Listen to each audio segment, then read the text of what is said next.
Dear friends, I am Jahnu Borua, a filmmaker from Assam. As you are aware that people everywhere in the country are protesting against this Citizens Amendment Act. However, we feel that there are many confusions and misinterpretations amongst the people outside Northeast about the protest that is going on in Assam. In that context, I want to explain to you how the protest in Assam is very much different from the one that is going on elsewhere in the country. To start with, I want to apprise you that the people of Assam are mainly fighting for the safeguarding of their identity, and it has nothing to do with religion.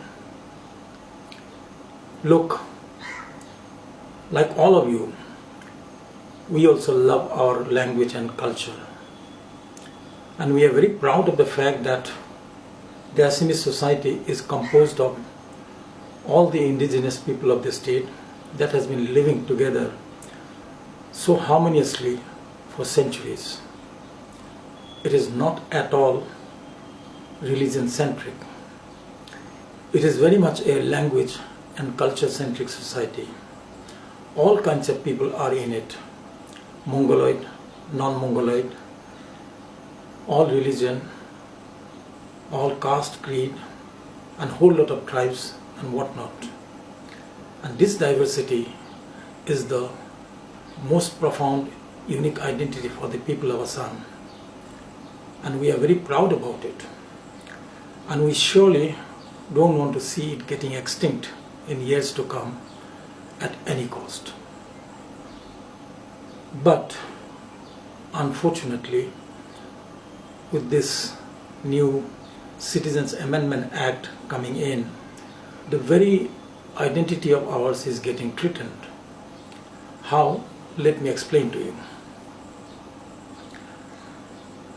As you may remember, the Assam movement of the 80s on the foreigners issue, which went on for 6 years and ended with the signing of the Assam Accord.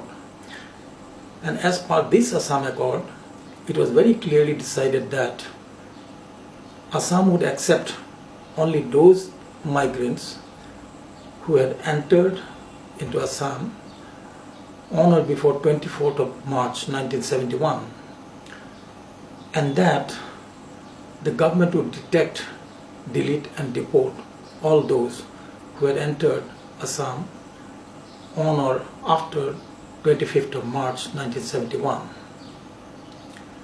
But this new Citizens Amendment Act is saying no. Assam has to accept migrants of another 43 years, that is all those who had come into the state on or before 31st of December 2014. And the people of Assam are saying, no, we cannot accept that.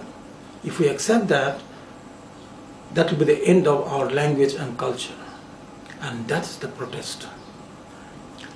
Now I want to show you some charts which may make you understand the issue better. The first one is on population. Mind you, it's not my figures, it is census figures. Here you can clearly see that as per 1971 census, Assamese speaking people were 60.88%, and in 2001 census it has come down to 48.81%, a drop of 12%. On the other hand, Bengali speaking people had shot up during this period by almost 8%, which means an additional more than 20 lakhs got added. Obviously, this additional 20 lakhs were all Bangladeshi migrants, and Assam has accepted them. And mind you, this protest is not at all anti-Bengali. The people of Assam are concerned about the problem of the foreigners coming in and outnumbering the indigenous people of the state, like it happened in Tripura. And obviously, Assam doesn't want to become another Tripura. Now let's see another chart, the future projection. If this act is enforced, This shows the projection for the next 3 censuses. If the Citizen Amendment Act is not enforced, this figure of illegal migrants would be 0, and Assamese would feel safe as it shows here.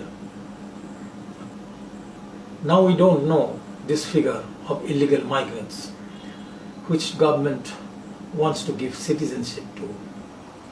Some says the figure is lakhs, some says it is crores, some says very insignificant, but no one knows the exact figure.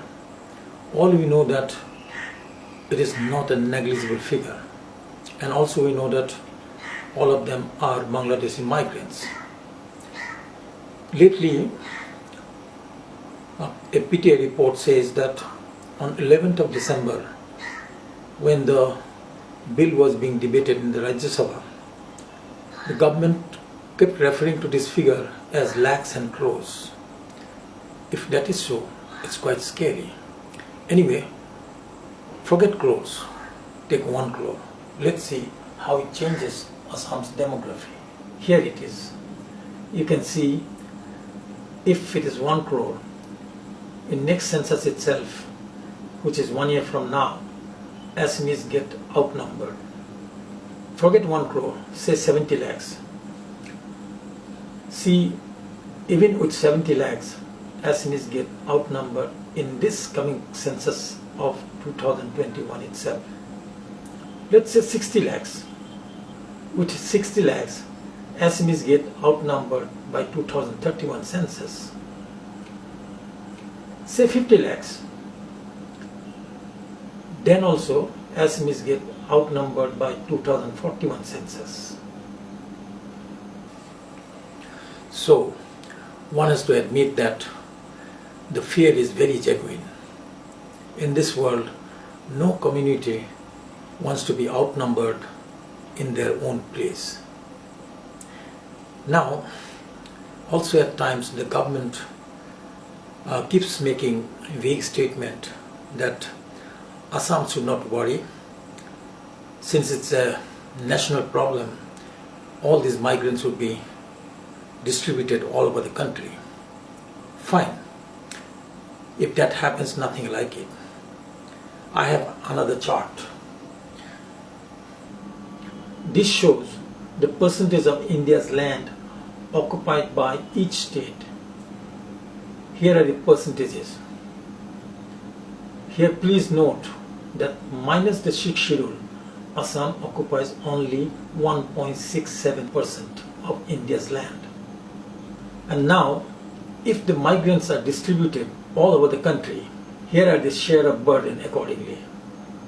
If the illegal migrants are nil, share of burden also are nil for everyone. But if it is 1 crore, let's see what happens. Here, if it is 1 crore, then Gujarat has to take 6 lakhs, Maharashtra has to take 9 lakhs 45,000, Rajasthan has to take 10 lakhs 51,000, and accordingly the other states. Now, the question is, will any of the states be prepared to take the migrants accordingly? As we know, none of the states will be prepared to take them. Now the next question, when the entire rest of the country is not prepared to take them, how can one impose the entire burden on Assam when Assam has already taken more than 20 lakhs in the past, and when Assam minus the 6th schedule occupies only 1.67% of India's land? Now the big question, is it fair? Moreover, as I said, the Assamese society is composed of all the indigenous people of the state. That way, this act is a huge violation to the United Nations Declaration on the Rights of the Indigenous Peoples, particularly Article 12, Article 13, Article 26 and Article 31. And mind you, India is a prime signatory to this declaration. So friends, with this information, I hope you have understood the issue a little better. Whether you support Assam's protest or not, that is your call. Thank you very much.